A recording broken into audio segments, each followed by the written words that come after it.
Dal 1939, anno in cui Pio XII proclamò San Francesco d'Assisi patrono d'Italia, ogni anno una delle regioni italiane offre l'olio a nome dell'intera nazione per alimentare nel corso dello stesso anno la lampada votiva dei comuni d'Italia accesa nella Basilica di Assisi.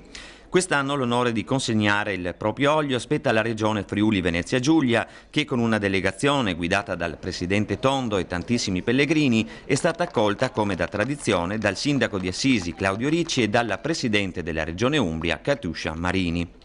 Il corteo, aperto dal gonfalone della città umbra e da quelli provenienti dal Friuli Venezia Giulia, ha raggiunto la Basilica Papale di Santa Maria degli Angeli. La basilica ospita al suo interno la piccola chiesa della Porziuncola, prima dimora in terra d'Assisi di San Francesco e luogo in cui venne fondato l'Ordine dei Frati Minori. Proprio nella Basilica ha avuto luogo la solenne commemorazione della scomparsa di San Francesco con la partecipazione, tra gli altri, del vescovo di Assisi Domenico Sorrentino, che ha ringraziato il Friuli Venezia Giulia per questo pellegrinaggio. Alla Basilica della Porziuncola il presidente Tondo ha fatto dono di una casula, la veste liturgica utilizzata per la celebrazione della messa, realizzata dalla Carnica Arte Tessile di Villa Santina. A nome di tutti i comuni d'Italia è stato invece il sindaco di Trieste, Roberto Cosolini, ad accendere nella Basilica Superiore di Assisi, con l'olio offerto dalla regione Friuli Venezia Giulia, la lampada votiva che arde nella cripta in cui giacciono le spoglie di San Francesco. Alla solenne celebrazione, presieduta dall'arcivescovo di Gorizia Dino De Antoni, accanto al presidente della regione Renzo Tondo, sono intervenuti, raccolti attorno ai circa 1000 pellegrini giunti dal Friuli Venezia Giulia, l'assessore regionale Roberto Molinaro, il presidente e il vicepresidente del Consiglio Maurizio Franza e Maurizio Salvador, i rappresentanti delle 4 province e una trentina di primi cittadini.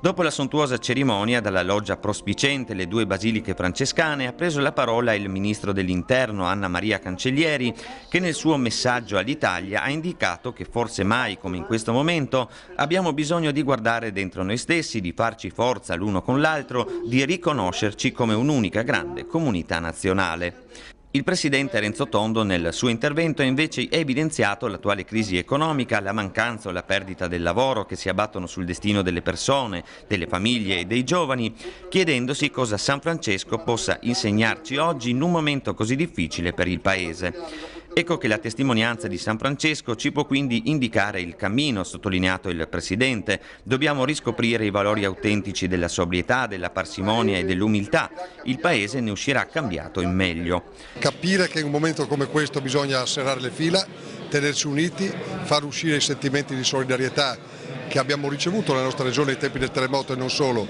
e che abbiamo abbondantemente ricambiato, premiare le virtuosità di chi vuole costruire il futuro. Mi pare che qui ad Assisi il messaggio di San Francesco sia stato questo, ed accompagnarlo anche con maggior sobrietà. Non sono poi mancati eventi collaterali di rilievo, come la ricca esposizione della Scuola Mosaicisti del Friuli di Spilimbergo, incentrata sulle opere musive realizzate dagli allievi in vari anni di corso, la rappresentazione della tradizione e dell'innovazione del distretto della sedia manzanese nell'esposizione delle proprie eccellenze e ancora la mostra che la Scuola Merletti di Gorizia ha allestito nella Galleria delle Logge del Palazzo Municipale, per passare ad una rassegna delle produzioni del distretto del Coltello di Maniago, tutte rigorosamente certificate dal marchio Qualità Maniago. Per finire con la rassegna fotografica La scoperta del territorio, che illustra attraverso una ventina di grandi pannelli natura, arte, gastronomia, grandi eventi sportivi del Friuli Venezia Giulia, un biglietto da visita che ha permesso alla nostra regione di presentare nella città umbra alcuni degli aspetti e delle prerogative delle sue eccellenze.